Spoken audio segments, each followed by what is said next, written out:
मैं आपके लिए वीडियो बनाने में दिल से मेहनत करता हूँ, लेकिन जब मैं देखता हूँ कि आप मेरे वीडियो देखते हैं पर लाइक या सब्सक्राइब नहीं करते, तो सच में बहुत दुख होता है। ऐसा लगता है कि मेरी सारी मेहनत अधूरी रह जाती है। अगर आपको मेरी बात समझ में नहीं आती, तो मैं और क्या कहूँ?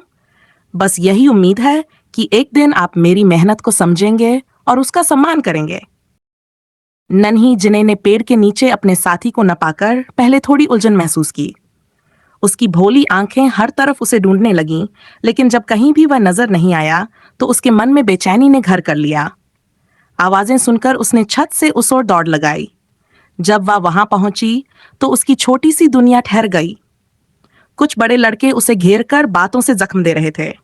उनकी बातें सुइयों की तरह चुभ रही थीं। तुम्हारी वजह से जिन्हें हमसे दूर हो गई, उनमें से एक ने गुस्से से कहा। हाँ, वो जो चीजें हमें देती थी, अब वो तुम्हें दे रही है। उसने तो हमसे बात करना भी बंद कर दिया। जिने के दिल में हलचल मच गई। उसने जो देखा वो उसे समझ नहीं आ रहा था। वह लड़का चुपचाप खड़ा था। उसकी आंखों में ना गुस्सा था, ना ही दर्द, पर वह खामोशी जैसे चीख रही थी। जिने ने हिम्मत जुटाई और उनके बीच जाकर खड़ी हो गई। उसने अपने छोटे हाथ फैलाए और उनकी ओर देखा। तुम लोग उसे ऐसा क्यों कह रहे हो? उसकी आवाज में मासूमियत के साथ दृढ़ता भी थी। वो चुप है, इसका मतलब ये नहीं कि तुम उसे तंग कर सकते हो। लड़कों ने कुछ पल को आश्चर्य से उसे देखा और फिर धीरे धीरे वहां से खिसक गए। जिनय ने अपने दोस्त की ओर देखा। उसकी आंखें अब भी उतनी ही शांत थीं, जैसे कुछ हुआ ही न हो। लेकिन जिनय ने महसूस किया कि उसकी चुप्पी में एक दर्द छुपा है। उसने धीरे से उसकी कलाई पकड़कर कहा, तुम्हें किसी को कुछ साबित नहीं करना। मुझे पता है तुम अच्छे हो। चलो पेड़ के नीचे चलते हैं। लड़का पहली बार हल्के से मुस्कुराया। जिने की बातों में उसकी मासूमियत और सच्चाई ने शायद उसे छू लिया था। जिने हांफते हुए बच्चों की भीड़ के बीच कूद पड़ी। उसने दोनों हाथों से उन बच्चों को किनारे धकेल दिया, जो उससे काफी लंबे और मजबूत थे। उसकी मासूम लेकिन दृढ़ आवाज कमरे में गूंज उठी। उसे पीटना बंद करो। तुम सब बहुत बुरे हो। ये जून के सामने खड़ी जिने ने अपने छोटे छोटे हाथ फैला दिए, जैसे अपनी पूरी ताकत से उसे दूसरों से बचाने का इरादा कर लिया हो। उसकी आंखें गुस्से और चिंता से चमक रही थीं। बच्चे एक पल के लिए रुक गए, हैरान कि जिन्हें उनकी तरफ नहीं बल्कि ये जून के पक्ष में खड़ी थी। उनमें से एक, जो थोड़ा मोटा था, आगे बढ़ा और उसने अपने स्वर को संयमित करते हुए कहा, जिन्हें तुम्हें नहीं पता ये कितना बुरा लड़का है। उसने हमारी चीजें चुरा ली हैं। हम उसे बस सबक सिखा रहे हैं। दूसरी ओर एक लड़की ने भी कहा, हाँ, उसने हमें बहुत तंग किया है। हम सही कर रहे हैं। बाकी बच्चों ने भी उनकी बात में अपना सुर मिला दिया। जिन्हें की मासूमियत को भ्रमित करने के लिए उन सभी ने बहाने बनाना शुरू कर दिया, लेकिन जिन्हें ने अपनी छोटी सी गर्दन को जोर से हिलाया। उसकी आवाज पहले से भी ज्यादा मजबूत हो गई। नहीं, वह बुरा लड़का नहीं है। मैं तुम सबकी बातों पर भरोसा नहीं करूंगी। बच्चों के धैर्य की परीक्षा अब खत्म हो रही थी। मोटा लड़का जिन्हें के करीब आ गया और तीखे स्वर में बोला, तुम्हें उसका नाम भी नहीं पता।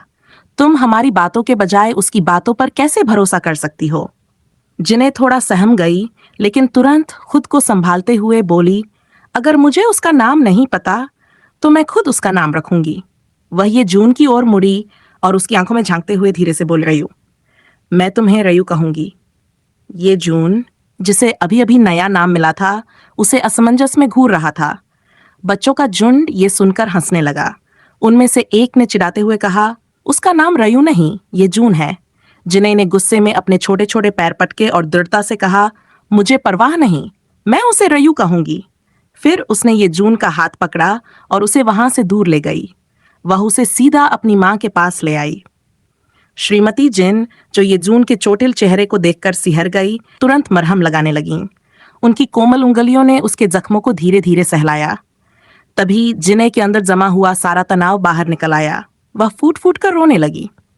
श्रीमती जिन और ये जून दोनों ही उसे देखकर चौंक गए। श्री जिन, जो उस समय कमरे में दाखिल हुए, तुरंत अपनी बेटी के पास पहुंचे।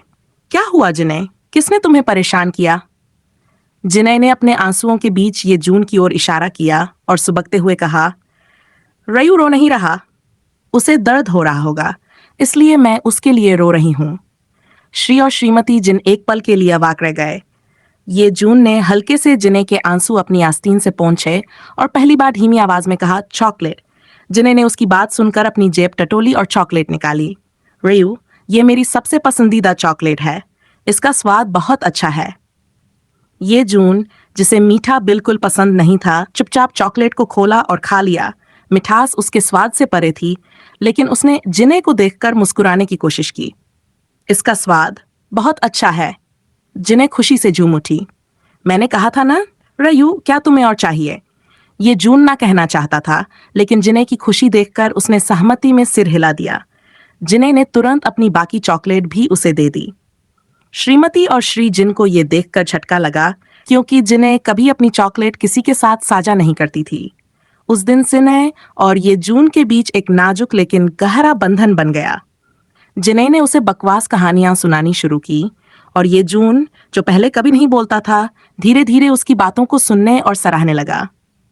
श्रीमती जिन ने ये जून को गोद लेने की इच्छा जताई, लेकिन कानूनी अड़चनों के कारण ऐसा नहीं हो सका। जिन्हें उदास हो गई, लेकिन उसने ये जून का सिर सहलाते हुए दृढ़ता से कहा, रयू, जब मैं बड़ी हो जाऊंगी तो मैं तुम्हें अपना बेटा बनाऊंगी। ये जून ने उसकी मासूमियत पर हल्के से मुस्कुरा दिया। वह नहीं जानता था कि हंसे या रोए, लेकिन उसने पहली बार खुद को थोड़ा कम अकेला महसूस किया। ये जून को गोद लेने के बजाय जिने के माता पिता ने उसे जिने के प्राथमिक विद्यालय के बगल वाले स्कूल में दाखिला दिलवा दिया। ये खबर सुनकर जिने की खुशी का ठिकाना नहीं रहा। हर ब्रेक टाइम में वह अपनी क्लास से भागकर ये जून की क्लास के दरवाजे तक पहुंच जाती और खिलखिलाते हुए चिल्लाती, रयू। ये जून के सहपाठी हंसी मजाक में उसे चिढ़ाते, ये जून, तुम्हारी बेटी तुमसे मिलने आई है। ये जून बस चुपचाप मुस्कुराता और अपनी किताब में सिर झुका लेता, लेकिन उसकी आंखों में एक हल्की सी गर्माहट छलकती थी। एक दिन जब जिने ने देखा कि एक लड़की ये जून को रयू कहकर बुला रही है, तो उसके भीतर गुस्से की लहर दौड़ गई। उसने पास की दीवार पर मुक्का मारा और इतनी जोर से कहा कि सभी सुन सकें, रयू सिर्फ मेरा है, कोई और उसे रयू नहीं कह सकता। उसकी आवाज में इतनी तीव्रता थी कि आसपास के सभी लोग हैरान रह गए। लेकिन जैसे ही गुस्से का ज्वार थमा, जिने ने अपने हाथ की ओर देखा और घबरा गई। उसकी आंखें भर आईं और वह सुबकने लगी। ये जून ने उसकी तरफ देखा और उसके पास आकर हल्के से कहा, अगर तुम मेरे घाव पर फूंक मारोगी तो दर्द नहीं होगा। जिने ने अपनी आंसू भरी आंखों से उसे देखा, सच में? ये जून ने बिना किसी झिझक के कहा, क्या मैंने तुमसे कभी झूठ बोला है? जिने ने सिर हिलाया और धीरे से उसके हाथ पर फूंक मारी। अब दर्द हो रहा है? उसने उत्सुकता से पूछा। ये जून ने अपना सिर हिलाया और अपनी हथेली खोली। जिन्हें तुरंत समझ गई और अपनी जेब से एक चॉकलेट निकाली, जो वह हमेशा उसके लिए रखती थी। उस दिन से जब भी जिन्हें को कोई तंग करता, ये जून हमेशा उसके साथ खड़ा होता। चाहे बात स्कूल की हो या दोस्तों की, वह हर बार उसकी डाल बनकर खड़ा रहता। लेकिन वक्त की सबसे बड़ी परीक्षा तब आई जब जिन्हें के माता पिता की एक दुर्घटना में मृत्यु हो गई। वह अकेली पड़ गई थी, लेकिन ये जून ने उसे टूटने नहीं दिया। वह उसके साथ हर मुश्किल में खड़ा रहा। उसने जिने को हैकिंग की तरकीबें सिखाईं और उसमें उसकी दिलचस्पी को बढ़ावा दिया। ये जून सिर्फ उसका दोस्त नहीं था, वह उसका मार्गदर्शक, उसकी प्रेरणा और उसका परिवार बन गया था। सारंग ने अपने क्यूबिकल में बैठकर दिल खोलकर रोया। जब उसे जिने के बारे में पता चला तो वह अंदर से टूट चुका था। उसके मन में सवालों का सैलाब था। क्या ये जून भी बाकी लोगों की तरह सोचता है कि जिने अपराधी है? क्या उसे भी लगता है कि वह जेल में बंद होने की हकदार है? नहीं, उसने खुद से कहा।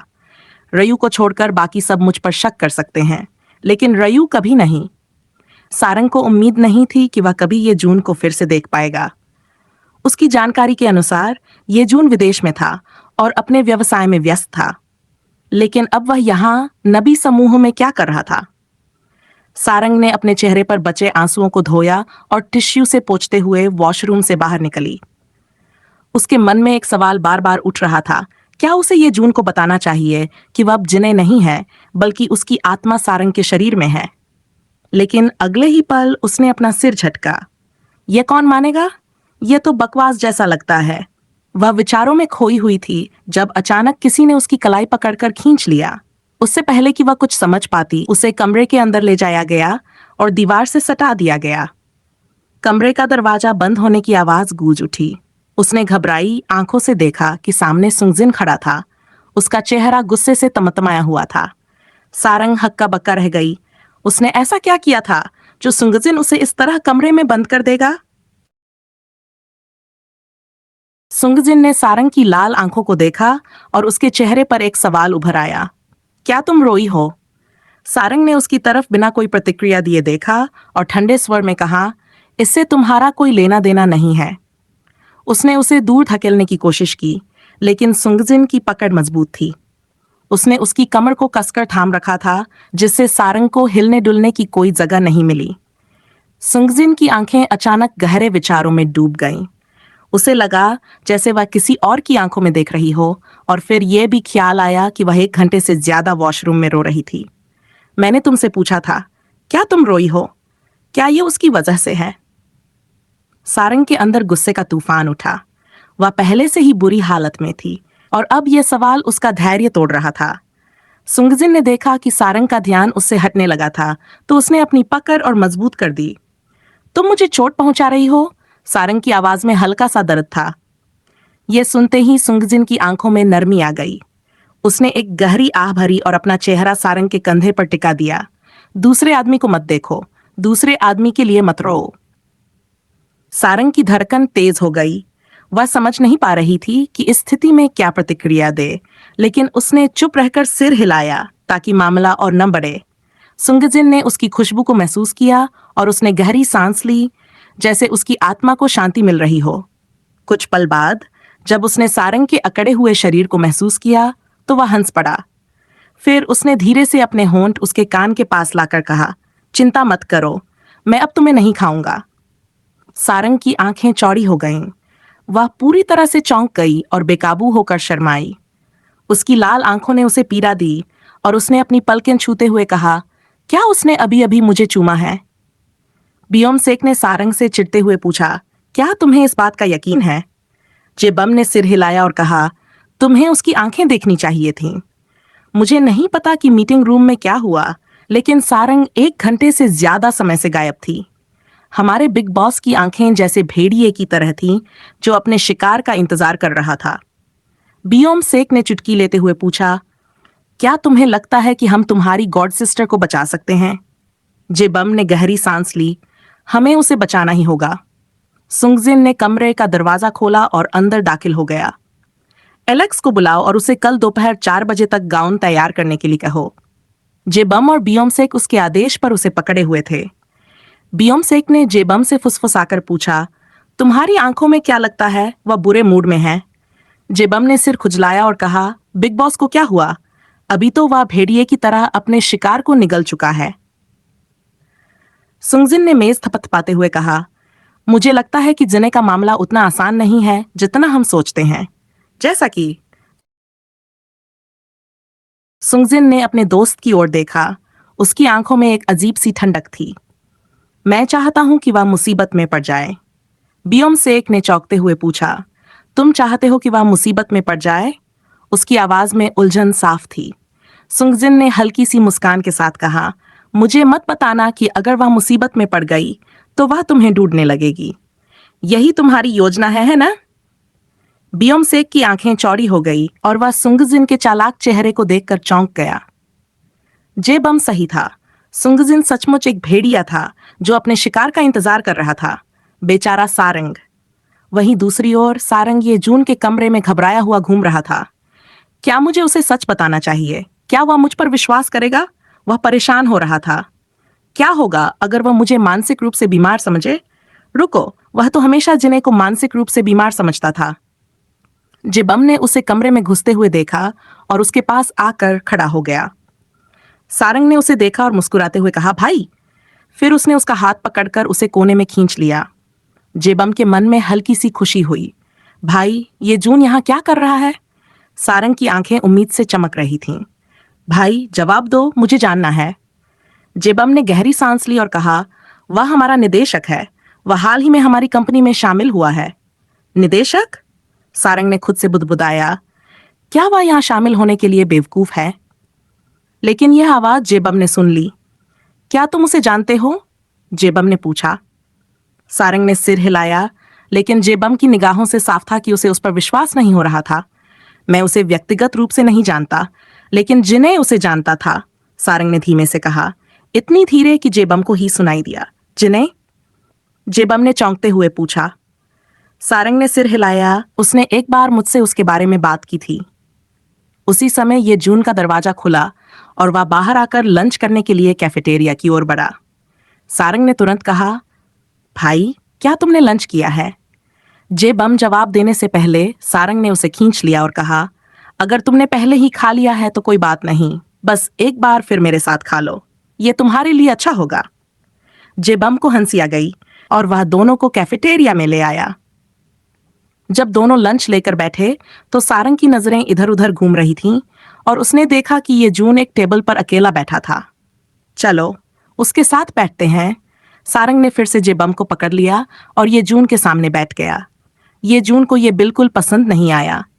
उसकी आंखों में गुस्सा था और जब उसने अपनी नजरें उठाईं तो उसे साफ सुथरी जानी पहचानी आंखें मिलीं। जेबम ने मुस्कुराते हुए कहा, मिस्टर ये, मुझे लगता है कि अगर हम यहाँ बैठते हैं तो आपको कोई आपत्ति नहीं होगी, है ना?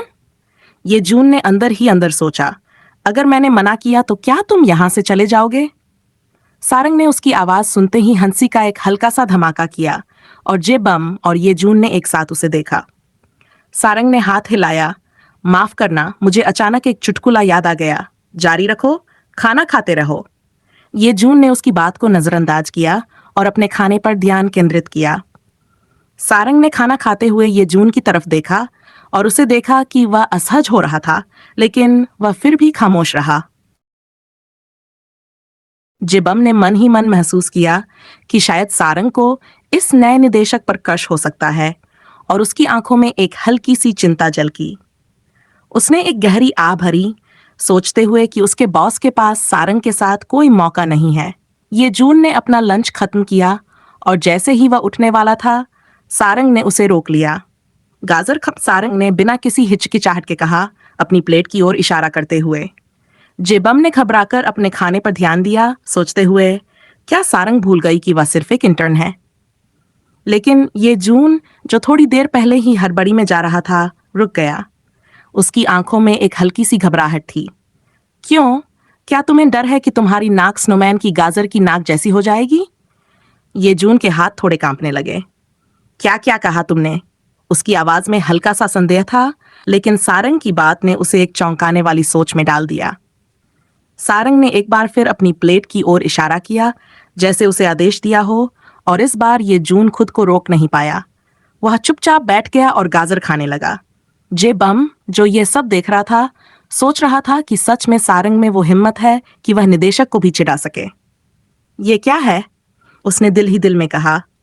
निदेशक और दबंग अध्यक्ष, ये दोनों एक ही स्तर के हैं। सारंग ने संतुष्टि से मुस्कुराते हुए अपना खाना खाना जारी रखा, जबकि जेबम का दिमाग खाली था। वह नहीं समझ पा रहा था कि ये जून ने अब तक एक शब्द भी नहीं कहा, उल्टा वह गाजर भी खा रहा था। जब लंच खत्म हुआ तो सारंग जल्दी से अपने काम पर वापस लौटने के लिए उठ खड़ी हुई। ये जून ने जेबम से पूछा, उसका नाम क्या है? जेबम का मन डर से भर गया था। अरे नहीं, मुझे मत बताओ कि उसे भी उसमें दिलचस्पी है। वह हमारी इंटर्न है, बस किशोरावस्था में है। तुम्हें उसके बारे में ज्यादा चिंता करने की जरूरत नहीं है, जेबम ने जल्दी से जवाब दिया। ये चेतावनी जैसे था। ये जून कमरे में लौटकर अपनी मेज पर रखी एक पुरानी तस्वीर को देखता है। ये तस्वीर 4 लोगों की थी, 2 वयस्क और 2 बच्चे, जो एक स्नोमैन के पास खड़े थे। जिन्हें मुझे माफ कर दो। ये जून की आंखों में गहरी उदासी थी और उसकी यादों में वह छोटी लड़की थी जिसे वह अपनी बहन की तरह प्यार करता था। सारंग की बातों ने उसे आश्चर्यचकित कर दिया। क्या ये संयोग था या फिर कुछ और था? उसकी आंखों में आंसू थे और उसने सोचा, जब मैंने जिने के साथ बिताए वो पल याद किए, तो क्या वही पल सारंग के साथ फिर से जीने की इच्छा है?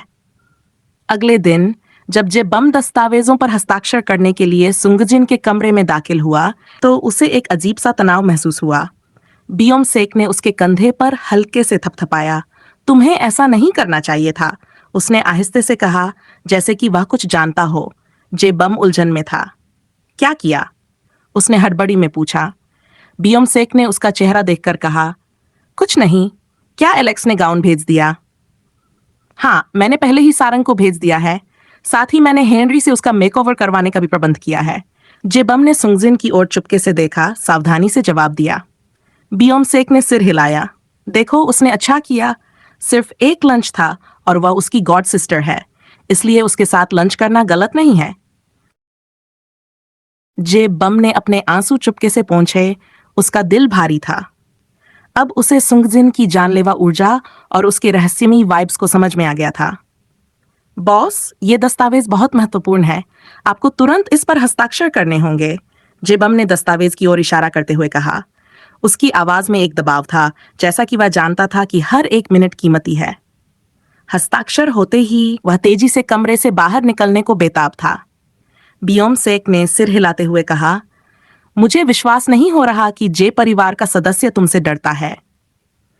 सुंगजिन ने उसकी बात को अनदेखा करते हुए शांत स्वर में पूछा, क्या तुम्हें उसकी जानकारी मिली? हाँ, जिने की घटना के ठीक 2 साल बाद किम ही चांग ने अपनी नौकरी छोड़ दी और सुरक्षा प्रमुख के रूप में चीफ जनरल की टीम में शामिल हो गया। अब चीफ जनरल तक पहुंचने से पहले हर चीज उसके पास से गुजरती है, बियोम सेक ने जानकारी दी। सुंगजिन गहरी सोच में डूबा, एक क्षण के लिए चुप रहा। यह अफसोस की बात है कि हमारे देश की सेना ऐसे हाथों में पड़ गई है। क्या तुम्हें नहीं लगता कि चीफ जनरल के पीछे कोई और है जो सब कुछ नियंत्रित कर रहा है? उसने धीरे से कहा। उसके शब्दों में गहरी साजिश का संकेत था। बियोम सेक ने सहमति में सिर हिलाया। लेकिन वह कौन हो सकता है? सुंगजिन ने एक हल्की मुस्कान के साथ कहा, क्या तुम्हें नहीं लगता कि चीफ जनरल को बदलने का समय आ गया है? फिर उसने बियोम सेक से कहा, मिस्टर जे को बुलाओ और उन्हें बताओ कि उन्हें नया चीफ जनरल बनने के लिए तैयार रहना चाहिए। बियोम सेक ने मुस्कुराते हुए कहा, जे परिवार का सबसे बड़ा बेटा सचमुच एक अच्छा विकल्प है। मैं अभी फोन करता हूं। और कमरे से बाहर निकल गया। सुंगजिन के मन में अब भी यह सवाल घूम रहा था कि क्या जिने के गायब होने में कोई गहरी साजिश है। अगर उस रहस्यमयी व्यक्ति का इससे कोई संबंध था, तो यह मामला उतना सरल नहीं था जितना वह समझता था। जब मेकअप हो चुका, तब सारंग लगभग सोने वाली थी। ओह माय बेबी, तुम वाकई बहुत खूबसूरत हो। हेनरी ने उसकी सुंदरता की सराहना करते हुए ताली बजाई, जबकि उसके सहायक ने गाउन उसकी तरफ बढ़ाया। तुम्हारे राजकुमार का इंतजार हो रहा होगा, जल्दी से इसे पहन लो। सारंग कमरे में गई और गाउन पहनते हुए आईने में अपनी तस्वीर देखी। उसकी आंखें खुली की खुली रह गई और होंठ आश्चर्य से फूल गए। क्या बकवास है? वह चौंकते हुए कमरे से बाहर आई। हेनरी, मुझे मत बताओ कि ये असली हीरे हैं। हेनरी को उसकी चीख सुनकर घबराहट हुई। बेबी, तुम क्यों चिल्ला रही हो? उसने अपनी छाती पकड़ ली। बेशक ये असली हीरे हैं, जिनकी कीमत लाखों में है। क्या तुम सोचते हो कि एलेक्स सस्ते पत्थर इस्तेमाल करेगा? सारंग ने हैरान होते हुए जवाब दिया। उसकी आवाज में हल्की सी झुंझलाहट थी। हेनरी ने चुटकी ली। वाह, कोई आश्चर्य नहीं कि वह तुम्हारे प्यार में पड़ गया है। ये ड्रेस तुम पर बहुत अच्छी लग रही है। सारंग ने अपनी आंखें घुमाते हुए कहा, माफ करना, मुझे नहीं लगता कि मैं इस ड्रेस को पहनने के लायक हूं। सुंगजिन की ओर देखा और कहा, किसने कहा? सुंगजिन ने मुस्कुराते हुए उसे देखा और धीरे से कहा, तुम इसे पहनने के लायक हो, और इससे भी ज्यादा। उसकी आंखों में गहरी मंशा छिपी थी। सारंग के पलटने पर सुंगजिन ने अपनी सांस रोकी। उसकी गहरी निगाहें सारंग पर थीं। चमकदार गुलाबी हीरो से सजी हल्की नीली गाउन में सारंग की सुंदरता बेमिसाल लग रही थी और सुंगजिन के दिल में एक अनकही भावना उभरी। हेनरी ने यह सब देखा और समझ लिया कि यह पल केवल सुंगजिन और सारंग का था। उसने माफी मांगते हुए अपने सहायक के साथ कमरे से बाहर जाने का फैसला किया। जाने से पहले वह दरवाजा बंद करना नहीं भूला। श्री सुंगजिन, यह ड्रेस मेरे लिए बहुत महंगी है। सारंग ने सुंगजिन को हल्की सी असहमति जताते हुए कहा। सुंगजिन उसकी ओर बढ़ा और उसे अपनी बाहों में खींच लिया। यह इतनी महंगी नहीं है, और क्या तुम समझती हो कि मैं अपनी औरत को सस्ती ड्रेस पहनने दूंगा? उसकी आवाज में गहरी भावना थी। सारंग हैरान थी और उसने उसे धकेलने की कोशिश की। तुम्हारी औरत कौन है? उसका गुस्सा भरा चेहरा देखकर सुंगजिन खुद को रोक नहीं सका और उसके गालों पर चुटकी लेते हुए कहा, तुम्हारे अलावा और कौन हो सकता है? सारंग ने उपहास उड़ाते हुए कहा, सपने देखो। लेकिन तभी अचानक उसकी गर्दन पर कुछ महसूस हुआ। उसने चौंकते हुए छुआ और पाया कि यह एक हार था। सुंगजिन ने उसे आईने के सामने खड़ा किया और धीरे से उसे अपनी बाहों में लिया। यह हार उल्कापिंड और नीले हीरे से बना है। यह सच्चे प्यार का प्रतीक है। इस पूरी दुनिया में सिर्फ एक ही तरह का हार है, उसने उसकी आंखों में गहरी नजर डालते हुए कहा। फिर वह उसके कान के पास झुका। क्या तुम जानती हो इसका क्या मतलब है? सारंग ने अपने होंठों को काटते हुए उसकी सांसों को महसूस किया और थोड़ी घबराहट में बोली, मैं नहीं चाहती। उसकी बात पूरी होने से पहले ही सुंगजिन ने उसके होंठों पर एक तेज और संजीदा चुंबन दिया। उसकी आंखें अविश्वास से चौड़ी हो गई और उसने उसे दूर धकेलने की कोशिश की, लेकिन सुंगजिन ने उसके हाथ पकड़े और चुंबन को और गहरा किया। जब सारंग को लगा कि वह सांस नहीं ले पा रही है और वह लगभग दम तोड़ने वाली है, तभी सुंगजिन ने उसके होंठों से अपने होंठ हटा लिए। उसने उसे कसकर गले लगाते हुए कहा, आज तुम इस ड्रेस सचमुच बहुत खूबसूरत लग रही हो, और फिर उसे अपने पास महसूस करने लगा। चीफ जनरल की जन्मदिन की पार्टी उसके घर में हो रही थी और वहां देश के सबसे बड़े और महत्वपूर्ण लोग मौजूद थे। उसके घर के बाहर सुरक्षा बेहद कड़ी थी, जैसे किसी भी अप्रिय घटना से बचने के लिए हर कदम पर चौकस निगाहें थीं। जन्मदिन मुबारक हो अंकल सॉन्ग। मीना ने उसे एक सुंदर सुलेख पेंटिंग दी। चीफ सॉन का चेहरा मुस्कान से भर गया। मुझे उम्मीद नहीं थी कि मिस मीना यहाँ आएंगी, उसने कहा, खुशी से भरी हुई आवाज में। जन्मदिन मुबारक हो मिस्टर सॉन्ग। मिंजे ने उसे एक विदेशी प्राचीन वस्तु दी जो उसने विशेष रूप से बाहर से मंगवाई थी। मीना और मिंजे को देखकर चीफ सॉन्ग चौंक गए, लेकिन जल्दी ही उसने मुस्कुराते हुए अपनी बातों को छुपाया। धन्यवाद मिस्टर मिन, और फिर उन्हें दावत का आनंद लेने के लिए कहकर दूसरों के पास चला गया। ये जून कहाँ है? यूना ने मीना से पूछा। उसकी आंखें हर किसी पर घूम रही थीं। मीना हंसते हुए बोली, मैंने उसे पहले ही बुला लिया है, वह जल्द ही पहुंच जाएगा। जब यूना ने ये जून के बारे में सोचा तो उसका चेहरा हल्के से लाल हो गया। वह उसे हाई स्कूल के दिनों से पसंद करती थी, जब वह पहली बार जिने और मीना को लेने आया था। यूना ने कई बार जिने की दोस्त बनने की कोशिश की थी ताकि वह ये जून से मिल सके, लेकिन एक बार भी ये जून ने उसकी ओर ध्यान नहीं दिया।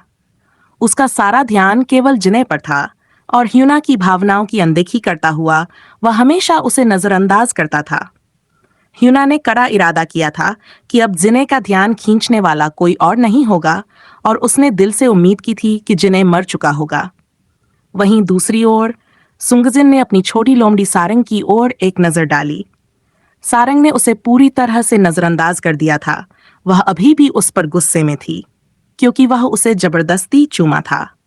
जब हेनरी ने सुंगजिन को उसके होठों पर लिपस्टिक के दाग के बारे में चिढ़ाया, तो सारंग को शर्मिंदगी का अनुभव हुआ और उसे लगा जैसे वह किसी गड्ढे में कूदकर खुद को छुपा लेगी।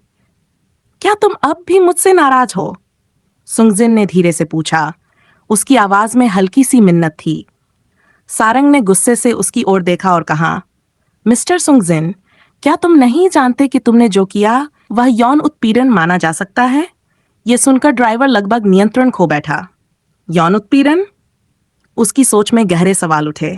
वह सोचने लगा, क्या इसका मतलब यह था कि उसके बॉस समलैंगिक थे? तो फिर वह उसके साथ ऐसा कैसे कर सकते थे?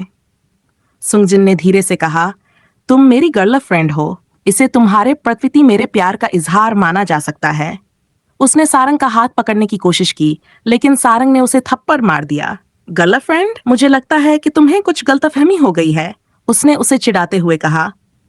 सुंगजिन ने फिर उसे अपने करीब खींचते हुए कहा, मैं तब तक इंतजार कर सकता हूं जब तक तुम अपना खिताब स्वीकार नहीं कर लेती। उसकी आवाज में गहरी प्रतिबद्धता थी। सारंग ने हल्की सी उलझन भरी मुस्कान के साथ कहा, क्या तुम सच में ये समझते हो?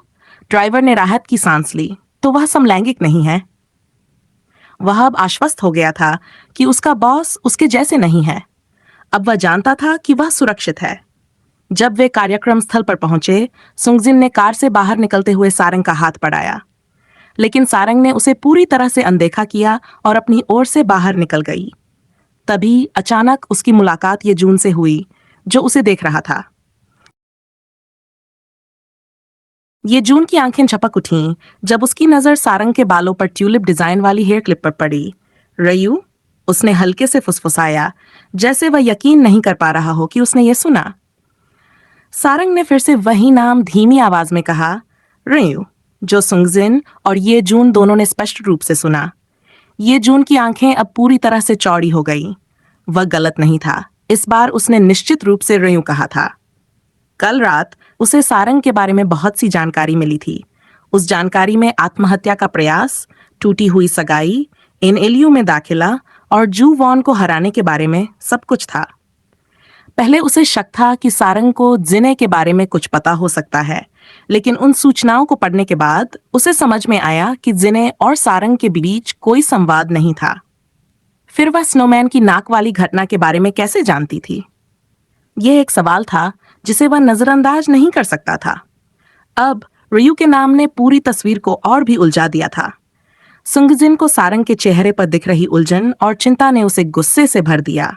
वह सारंग के सामने खड़ा हुआ और उसकी आंखों में गहरी गंभीरता के साथ कहा, चलो चलते हैं। सुंगजिन ने उसे किसी भी तरह से अस्वीकार करने का मौका नहीं दिया। उसने सारंग के हाथों को अपनी बाहों में कसकर थामा और उसे खींचते हुए ये जून के पास से बाहर ले आया। ये जून ने उनका पीछा किया, लेकिन उसकी नजरें अब पूरी तरह सारंग पर स्थिर हो चुकी थीं। जब वे पार्टी में पहुंचे, सुंगजिन ने चीफ सॉन को उपहार दिया। एक बार जब उसने उसे शुभकामनाएं दी, तो सुंगजिन ने सारंग को उसके मूड को बेहतर करने के लिए मिठाई काउंटर पर ले जाने का सुझाव दिया। इस बीच ये जून ने मिंजे को देखा और उसकी ओर बढ़ा। ह्यूना ने उसे अपनी ओर आते हुए देखा और उसकी धड़कन तेज हो गई। वह जल्दी से ऊपर देखी और शर्माते हुए बोली, हाय ये जून। लेकिन जब उसने उसकी आंखों की दिशा देखी तो पाया कि वह किसी और को देख रहा था। ह्यूना ने उसकी नजर का अनुसरण किया और देखा कि वह सारंग को देख रहा था। उसकी आंखों में तुरंत जलन और असंतोष की लहर दौड़ गई।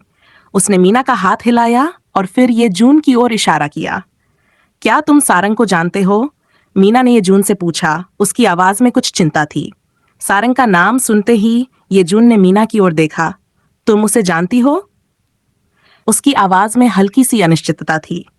बेशक, मीना ने थोड़ी सी कड़ी आवाज में कहा।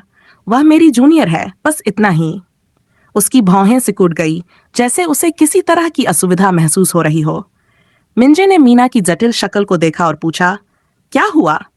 मीना ने एक गहरी सांस ली और फिर बोल पड़ी, उसने हमारे कॉलेज के डिपार्टमेंट फेस्ट के दौरान ह्यूना को फंसाया था। ह्यूना की हालत बहुत खराब हो गई थी। 3 दिन तक उसे पुलिस स्टेशन में बंद रखा गया था और जब पुलिस को समझ में आया कि वह निर्दोष है तो उसे छोड़ दिया। लेकिन ह्यूना की इज्जत को जो नुकसान हुआ उसे कभी नहीं भुलाया जा सकता। वह फिर ह्यूना के कंधे को सहलाते हुए बोली, सिर्फ इतना ही नहीं, उसने ओपन कॉलेज टैलेंट प्रतियोगिता में भी मीन को हटा दिया।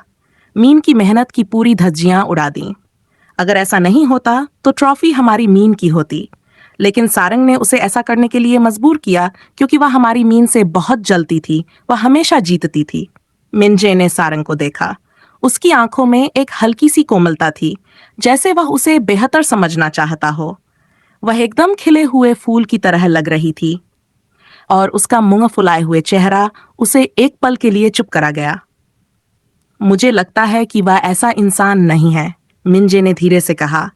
उसकी आवाज में पूरी तरह से विश्वास था। शायद तुम लोग उसे गलत समझ रहे हो। मीना ने उसकी बात सुनी और उसके चेहरे पर चिंता और तंग हाथों से क्रोध था।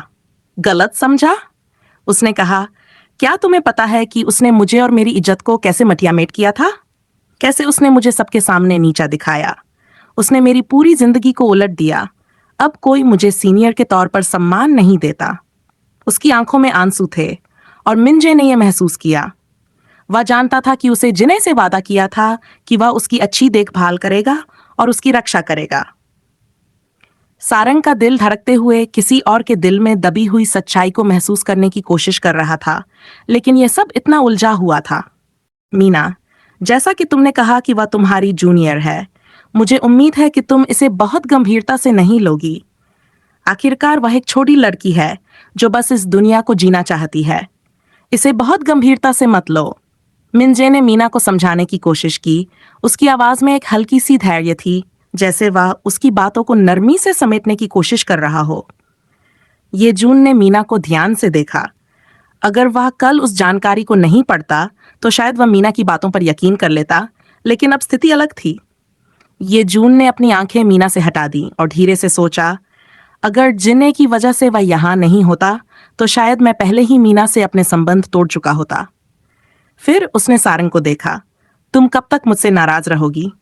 उसकी आवाज में एक हल्की सी बेचैनी थी, जैसे वह यह समझने की कोशिश कर रहा हो कि क्या वह कभी भी सारंग को पूरी तरह से पा सकेगा। सारंग ने उसे फिर से नजरअंदाज किया। उसकी चुप्पी ने सुंगजिन को और भी परेशान कर दिया। वह अपने आप को लाचार महसूस करने लगा। क्या तुम नहीं जानती कि मैं तुम्हारे जैसा सुंदर होने के बाद भी खुद को कैसे काबू में रखता हूं? उसने खुद से कहा। लेकिन फिर अचानक एक विचार ने उसके मन में दस्तक दी। अगर तुम मुझसे नाराज होना बंद करोगी तो मैं तुम्हें अगले हफ्ते हैकर्स एरिना मीटिंग में ले जाऊंगा, उसने कहा। उसकी आवाज में हल्की सी उम्मीद थी। सारंग की आंखें चमक उठीं। हैकर्स एरिना मीटिंग, जो 3 साल में एक बार होती थी, ने उसकी पूरी ऑफ मैक्समखाइट खींच ली।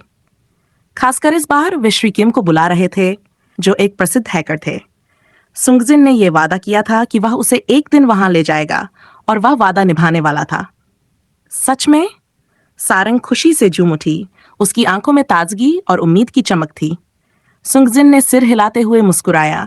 बेशक, और उसने सारंग के बालों को धीरे से सहलाया, जिससे उसकी मुस्कान और भी गहरी हो गई। तुम्हें कभी नहीं लगता कि तुम मेरी तकलीफ का फायदा उठाती हो? उसने मन ही मन सोचा, लेकिन तभी सारंग ने एक आकृति को अपनी ओर आते देखा और उसकी आंखों में तुरंत घबराहट फैल गई। वह सुंगजिन का हाथ अपनी सिर से हटाकर चौंक गई। सुंगजिन को उम्मीद नहीं थी कि वह इस तरह से प्रतिक्रिया करेगी। तुम, उसने कहा, हैरान होते हुए। वह कौन है? सारंग ने एक घबराई हुई सांस ली और सुंगजिन ने उस आदमी की ओर देखा जिसकी आभा लगभग उसी जैसी थी।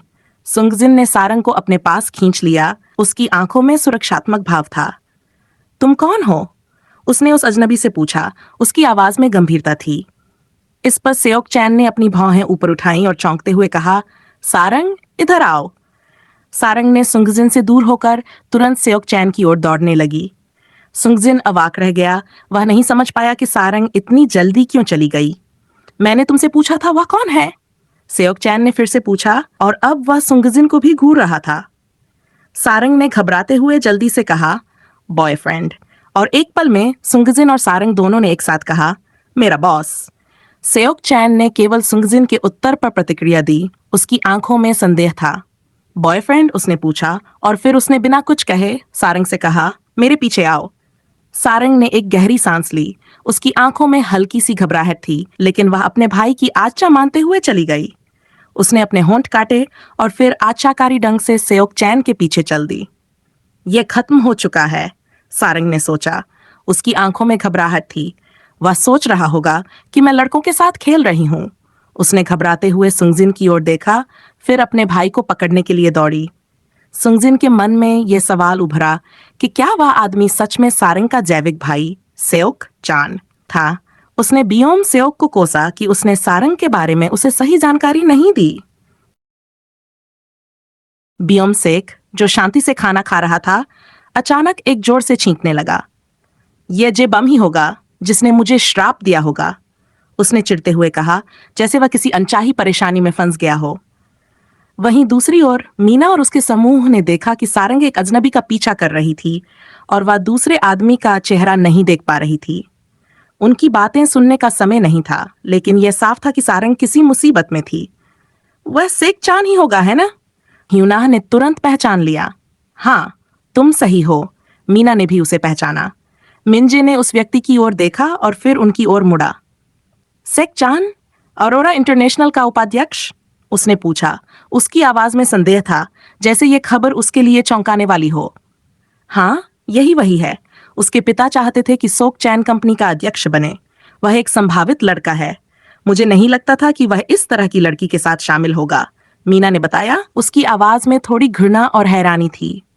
मुझे विश्वास नहीं हो रहा है कि सारंग ने सोक चैन को भी बहकाया।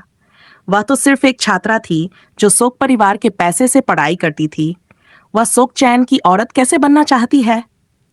ह्यूनाह ने घृणा से अपना सिर हिलाया। उसकी आंखों में एक गहरी तिरस्कार था। उनकी बातें सुनकर मिंजे का चेहरा एकदम बदल गया। उसे ऐसी औरतों से नफरत थी। उसकी आंखों में एक कचोट थी, जैसे कोई पुरानी यादें उसे तंग कर रही हों। मेरे परिवार की तबाही एक औरत की वजह से हुई थी, उसने गहरी सांस ली। मीना के होंठ हल्के से मुड़े। यह सिर्फ अफसोस की बात है। सारंग अपने साथी को अकेला छोड़कर सोक चांद के साथ चली गई। उसने मन ही मन सोचा, लेकिन उसका चेहरा एक मासूम मुस्कान छिपाए हुए था। ये जून ने अपनी भौहें सिकोड़ते हुए सोचा, लगता है ये दोनों जोकर सारंग की पृष्ठभूमि के बारे में कुछ नहीं जानते। मीना, भविष्य में उससे दूर रहना। इस तरह के लोगों के साथ जुड़ना अच्छा नहीं है। मिनजे ने उसे चेतावनी दी। उसकी आवाज में एक स्पष्ट चिंता और अनुभव था।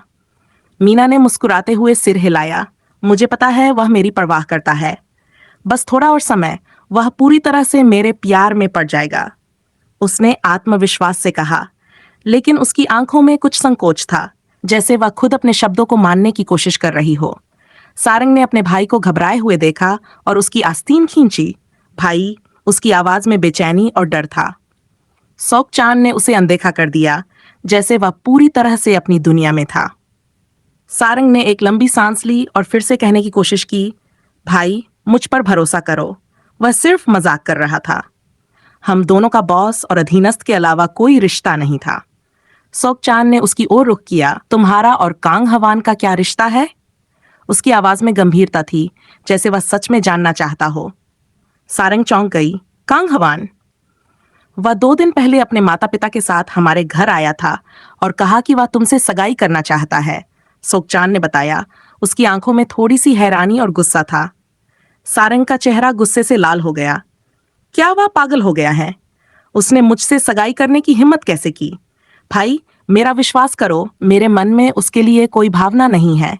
भले ही वह पूरे ब्रह्मांड में आखिरी व्यक्ति हो, उसके साथ रहने के बजाय मरना बेहतर है, उसने अपने गुस्से को नियंत्रित करते हुए कहा। उसकी आवाज में कड़ा आत्मविश्वास था। सोक चांद ने सिर हिलाया और समझाने की कोशिश की। पिताजी ने पहले ही कह दिया है कि वह इस मामले पर फैसला नहीं करेंगे, वह इसे तुम्हारे ऊपर छोड़ देंगे। भाई, पिताजी को बता दो कि मुझे कंग हवान में कोई दिलचस्पी नहीं है, सारंग ने कहा। उसकी आवाज में अपील थी, जैसे वह अपने भाई से उम्मीद कर रही हो कि वो उसे समझे। ठीक है, मैं समझ गया, सोक चांद ने सिर हिलाया और फिर आगे कहा। तो उसके बारे में क्या? सारंग ने आंखें झपकाईं। कौन? तुम्हारा मौजूदा बॉयफ्रेंड नहीं, तुम्हारा बॉस, सोक चांद ने मजाक करते हुए कहा। उसकी आवाज में हल्की सी चिढ़ थी। भाई, वह मेरा बॉस है। इसके अलावा मैं किसी बूढ़े आदमी के झांसे में नहीं आऊंगी। मैं अभी भी जवान हूं, सारंग ने होंठ फुलाए, अपनी मासूमियत छिपाते हुए। बूढ़ा आदमी? सोक चांद ने चिढ़ते हुए पूछा। सारंग लगभग गिर पड़ी जब उसने अपने पीछे सुंगजिन की आवाज सुनी। वह मुड़ी और देखा कि सुंगजिन का चेहरा सदमे से भरा हुआ था। उसकी आंखों में एक अजीब सी घबराहट थी। सारंग ने अपने भाई की ओर देखा और फिर हंसी छुपाते हुए उसे चिढ़ाया। तुमने शायद जानबूझकर सुंगजिन से पूछा होगा। सुंगजिन उनके पास गया और हंसते हुए बोला, मैं तुम्हारे भाई से 2 साल छोटा हूं। क्या तुम कह रही हो कि तुम्हारा भाई बूढ़ा है? उसकी आवाज में हल्की सी चिढ़ और हंसी थी। सोक चांद के होंठ हल्के से फड़कने लगे। मैं 20 साल का हूं, इसे बूढ़ा नहीं माना जाता, उसने ताज्जुब से कहा, जैसे उसे किसी की टिप्पणियों से गहरी चोट पहुंची हो। सुंगजिन ने एक मुस्कान के साथ जवाब दिया, तो मैं भी बूढ़ा नहीं हूं, मैं अभी भी जवान हूं, इस साल सिर्फ 26 साल का हूं, उसने अपनी बात को हल्के फुल्के अंदाज में कहा और कंधा उचकाकर शरारत भरी नजरों से सोक चांद की तरफ देखा। तो क्या हुआ? सोक चांद ने मजाक करते हुए कहा, मेरी बहन अभी 20 साल की भी नहीं हुई है, शायद उसकी नजर में तुम बूढ़े माने जाओगे। सुंगजिन ने फिर एक बार शरारत से मुस्कुराते हुए कहा, लेकिन उसने मुझे पहले ही चूम लिया है, तो अब वह अपनी जिम्मेदारी से पीछे नहीं हट सकती। उसकी आवाज में चिढ़ और आत्मविश्वास था, जैसे वह एक मजाक उड़ा रहा हो। के चूमा? सोक चांद ने चौंकते हुए कहा। उसकी आंखों में आश्चर्य और घबराहट थी। सारंग, सोक परिवार के सदस्य के तौर पर तुम्हें अपने काम के लिए जिम्मेदार होना चाहिए। उसकी आवाज में चिंता और सामंजस्य की तलाश थी, जैसे उसे अपनी छोटी बहन की आक्रामकता पर भरोसा नहीं हो रहा था। भाई, नहीं, मैंने ऐसा नहीं किया, सारंग ने तुरंत बचाव किया, लेकिन सुंगजिन ने बीच में ही टोकते हुए कहा, जीजाजी, उसे मत डांटो, मुझे पता है मैं सुंदर हूं, और वह खुद को रोक नहीं पाई। उसकी बातों में हल्की सी शरारत थी, जैसे वह पूरी स्थिति को मजाक में बदलने की कोशिश कर रहा हो। सोक चांद ने उसके कंधे पर हल्का सा थपथपाया। ये तुम्हारे लिए मुश्किल होगा, उसने मजाक के लहजे में कहा, जैसे वह जानता था कि सुंगजिन इस रिश्ते में फंसा हुआ है। सारंग का सिरदर्द और बढ़ गया। क्या तुम दोनों अभिनय करना बंद कर दोगे? उसने हल्के से चिढ़ते हुए कहा। भाई, वह मजाक कर रहा था, उसकी परवाह मत करो। तो क्या तुम ये कह रही हो कि हमने किस नहीं किया? सुंगजिन ने अपना सिर झुकाया और उसे देखा। उसकी आंखों में एक अजीब सी चमक थी, जैसे वह सारंग को चिढ़ा रहा हो। सारंग ने अपनी आंखें कड़ी से झपकाई, जैसे वह उस पल से बाहर निकलने की कोशिश कर रही हो। क्या वह एक दबंग सीईओ नहीं है? उसने मन में सोचा। अफवाहें झूठी होनी चाहिए। तुम लोग अपने प्रेमी के झगड़े को जारी रख सकते हो। मैं चीफ से मिलने अंदर जा रहा हूं, सेओक चैन ने अपनी ओर से चुपचाप कहा, जैसे वह इस नाटक से उब चुका हो। जब वह सुंगजिन के पास से गुजरा तो उसने फुसफुसाते हुए कहा, तुम्हें उसका दिल जीतने के लिए अभी बहुत दूर जाना है, रुको। उसकी आवाज में एक हल्का चिढ़ और मजाक था, लेकिन उसमें सच्ची चिंता भी छुपी हुई थी। सुंगजिन को उम्मीद नहीं थी कि सेओक चैन उसे मंजूरी देगा, और उसने सिर हिलाया, जैसे वह उस फुसफुसाहट से कुछ सीख रहा हो। सोक चान के जाने के बाद सारंग ने गहरी सांस ली और सुंगजिन को घूरते हुए कहा, तुम। उसकी आवाज में हल्का क्रोध था, लेकिन अंदर एक घबराहट भी थी। सुंगजिन ने बिना किसी हिचकिचाहट के अपना हाथ उसकी कमर पर रखा और उसे अपनी ओर खींच लिया। जीजाजी ने हमारे रिश्ते को मंजूरी दे दी है, उसने धीरे से कहा, लेकिन उसकी आवाज में एक गहरी खुशी और हल्की शरारत भी थी। आर रिश्ता? श्री सुंगजिन, मुझे लगता है कि आपको ऐसी कल्पनाएं करने की बीमारी है जो सच नहीं है, सारंग ने चिढ़ते हुए कहा, लेकिन उसकी आवाज में हल्का डर और अविश्वास भी था। बेहतर होगा कि आप पूरी तरह से पागल होने से पहले डॉक्टर से सलाह लें। सारंग ने उसे धक्का दिया और जल्दी से आगे बढ़ गई, लेकिन सुंगजिन उसके पीछे हंसते हुए चल रहा था। लेकिन सारंग रुक गई, जैसे किसी ताकतवर आंधी ने उसे थाम लिया हो। जब उसने मीना और मिंजे को देखा, सारंग की आंखों में एक घृणा और दर्द था, जैसे वह उन दोनों को देखकर अतीत की उन यादों को जी रही हो। उसकी मुट्ठी कस गई और उसने अंदर की गहरी भावनाओं को दबाने की कोशिश की।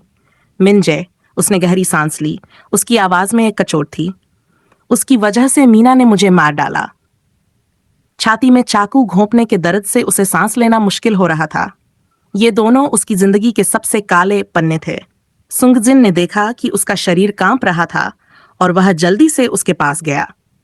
सारंग, उसने आवाज दी, लेकिन सारंग ने कोई जवाब नहीं दिया। सुंगजिन की निगाहें उन दो लड़कियों और एक लड़के पर पड़ी जिन्हें वह जानता था, लेकिन जब उसकी आंखों की नजर सारंग से मिली तो वह चौंक गया। सारंग की आंखें लाल हो गई थीं और उनमें गहरी घृणा और दर्द की भावना थी। सुंगजिन ने महसूस किया जैसे वह उसे खो सकता है। उसके दिल में एक अजीब सी घबराहट समा गई और वह डर गया कि वह उसे कभी नहीं समझ पाएगा। ये जून इन तीनों बेवकूफों के साथ और ज्यादा वक्त नहीं बिताना चाहता था, इसलिए उसने उन्हें आराम करने के लिए छोड़ दिया। लेकिन गलती से उसने सुंगजिन और सारंग के बीच हो रही बातचीत सुन ली, और ये जानकर वह पूरी तरह से चौंक गया कि सुंगजिन को सारंग में दिलचस्पी थी। ये उसके लिए एक बड़ा झटका था, क्योंकि सुंगजिन, जो अब तक सबसे ठंडे और संजीदा व्यक्ति के रूप में जाना जाता था, किसी लड़की के प्रति ऐसी भावनाएं रखे, यह उसने कभी कल्पना भी नहीं की थी। जब उसे अलर्ट मैसेज मिला कि कोई जिनसे के बारे में जांच कर रहा है, तो वह तुरंत शहर वापस लौट आया। ये जून की जासूसी क्षमताएं किसी से छुपी नहीं थीं। जब भी कोई इलेक्ट्रॉनिक प्लेटफॉर्म पर जिने और एनएलयू शब्दों को एक साथ टाइप करता था, तो ये तुरंत उसके मोबाइल पर अलर्ट भेजता था। वह इन अलर्ट्स पर नजर रखता था, और 1 साल बाद उसे नबी समूहों के बारे में जानकारी मिली जिसे तोड़ना मुश्किल था। ये जून के मन में कई सवाल थे। उसे ये समझ में नहीं आ रहा था कि सुंगजिन जिने के बारे में क्यों जांच कर रहा था। जिने का सुंगजिन या नबी समूहों से कोई स्पष्ट संबंध नहीं था, तो क्यों सुंगजिन उसकी जांच करना चाहता था? जब वह यह सोच रहा था, सुंगजिन की घबराई हुई आवाज ने उसकी सोच को तोड़ा। वो उसकी साइड प्रोफाइल देख सकता था। फिर उसकी नजरें सारंग की आंखों में छिपी घृणा को महसूस कर रही थीं। क्या वह इन लोगों को जानती थी? उसकी निगाहें सारंग के हाथ से टपकते खून पर पड़ी और फिर उसकी आंखें छपक उठीं।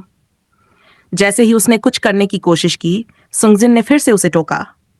ये जून पीछे से सारंग के पास आया और उसकी गर्दन के पीछे हल्के से हाथ रखा।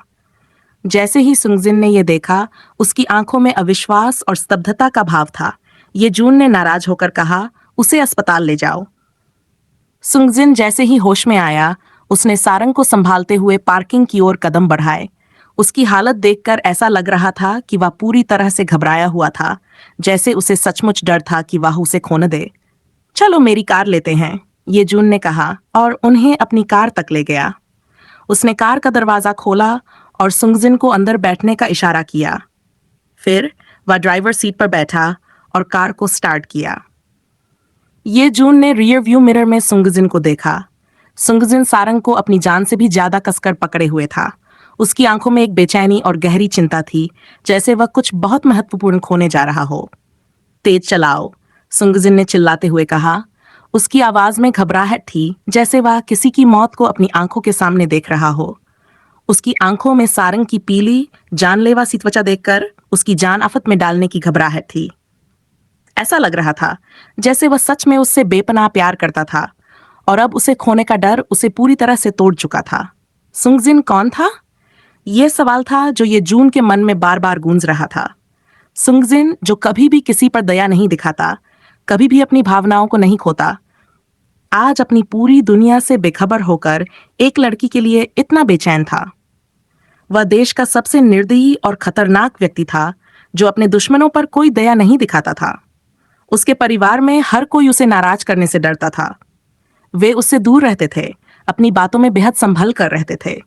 लेकिन यह सब सारंग पर लागू नहीं होता था। वह लड़की जिसकी आंखों में वह सारी दुनिया खो बैठा था। पहले तो यह महज जिज्ञासा से शुरू हुआ था, लेकिन अब खुद सुंगजिन को भी यह नहीं पता था कि वह कब उसके प्यार में पड़ गया। उसे बस इतना पता था कि वह उसे खोना नहीं चाहता। भले ही वह उसका दिल न जीत पाए, वह उसे अपनी दुनिया में अपने पास रखने के लिए कुछ भी करेगा। जल्द ही वे अस्पताल पहुंच गए और सुंगजिन ने सारंग को अपनी बाहों में समेटते हुए उसे बाहर निकाला। हर कदम पर उसकी चिंता साफ दिख रही थी, जैसे वह किसी खौफनाक अंधेरे में खो जाने का डर महसूस कर रहा हो। ये जू ने कार पार्क की और उन्हें पीछे पीछे अस्पताल के अंदर पहुंचा। डॉक्टर ने सारंग की स्थिति का परीक्षण किया और कहा कि उसे बस हल्का बुखार था, लेकिन उसका रक्तचाप बहुत ज्यादा था। डॉक्टर ने उसकी हथेली पर लगे घावों को साफ किया और दाहिने हाथ पर पट्टी बांध दी। सुंगजिन ने डॉक्टर को आदेश दिया कि सारंग का पूरा शरीर जांचा जाए। वह जानता था कि कुछ ठीक नहीं, खासकर सारंग के अजीब व्यवहार को लेकर। ये जून का चेहरा गुस्से से तमतमाया जब उसने डॉक्टर से सुना। क्या उसे डॉक्टर की बात सुनने का वक्त नहीं था? क्या वह सच में नहीं देख पा रहा था कि कुछ गड़बड़ है? डॉक्टर असहाय थे, लेकिन सुंगजिन ने अपनी तुर्शी आवाज में आदेश दिया और डॉक्टर ने वैसा ही किया जैसा उसने कहा था। कुछ घंटों बाद उसके मस्तिष्क को छोड़कर बाकी सभी परीक्षण सामान्य आए। ये जून अब भी सुंगजिन के पास था, ये जानने के लिए कि सारंग के साथ असल में क्या हो रहा था। उसके साथ सब कुछ ठीक है, लेकिन उसकी गर्दन के पीछे हल्का सा उभार है, डॉक्टर ने कहा। सुंगजिन ने उसे घूरते हुए पूछा, क्या बाकी की जानकारी है? डॉक्टर ने सारंग का सीटी स्कैन किया और कहा, उसकी मस्तिष्क तरंगे असामान्य हैं। उसे किसी बात से गुस्सा आया होगा। वह बार बार उत्तेजित न हो, यह सुनिश्चित करना जरूरी है। उसे आराम की जरूरत है। सुंगजिन ने सोते हुए सारंग को देखा। उसकी आंखों में चिंता की लकीरें उभर आईं। उसने खुद से सवाल किया, उसे इस तरह उदासीन व्यवहार के लिए क्या प्रेरित कर रहा है? ये जून के मन में भी वही सवाल गूंज रहा था। उसने देखा कि सारंग मीना, यूनाह और मिंजे को देख रही थी और वह क्यों उत्तेजित हो गई थी। उसने पहले ही मीना और यूनाह से मिलकर बात की थी, तो फिर ये मिंजे का क्या रोल था?